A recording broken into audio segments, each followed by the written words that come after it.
On this, we're joined by our political analyst, Brian Sobel. What does Gorsuch mean for the U.S. Supreme Court? Well, I think he replaces, obviously, Antonin Scalia. They're both conservatives.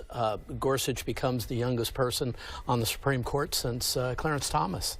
And he brings that conservative majority back to the court. So for people who are more progressive, they have concerns about how Gorsuch will come down on certain cases.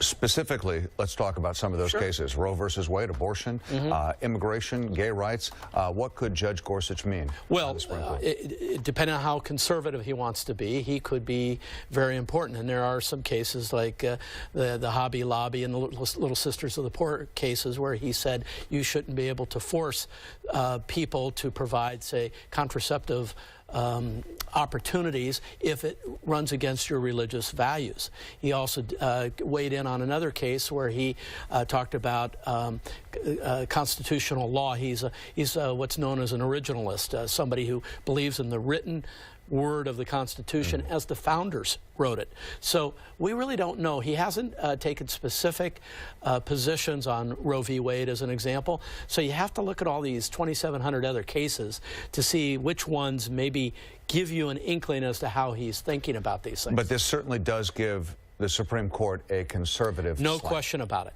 No question about it.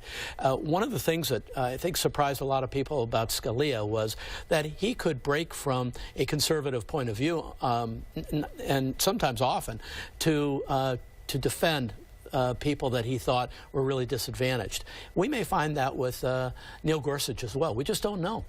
Let's talk about the so-called nuclear option. Yes. The Senate changing the rules so that they only needed 51 votes as opposed to 60 votes to approve him.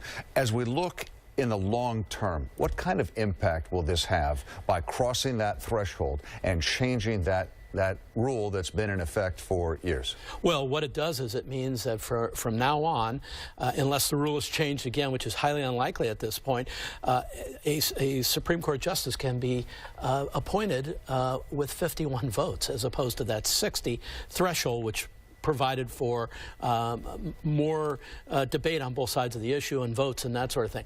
I tell you, Frank, the Democrats, in my view here, did not think this one through. This wasn't the one to fight. It was the next one. I mean, Gorsuch is replacing another conservative. They could have yelled and screamed and then let it go. And then the next time President Trump has a pick, then you maybe go to war on that one. This one, I think, has incredible implications for Democrats if they're out of power.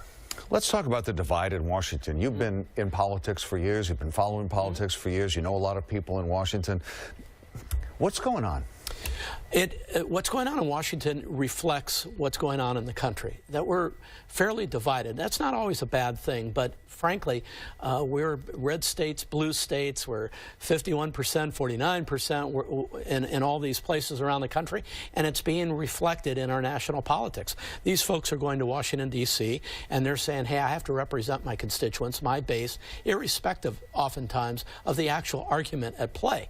It's, you know, I've either got to stay with my Democrats or my Republicans. It's a tough time right now in Washington. Do you ever see them coming back together, or is this kind of the new norm? You know, I think everything's cyclical. I think we'll find a time when either events internationally or nationally bring people back together. I think people really appreciate and understand our Constitution in this country, and so I have the best hopes for Washington, D.C. I always do. All right, Brian, appreciate it. Absolutely. We'll see you again at 5 and 6. Absolutely.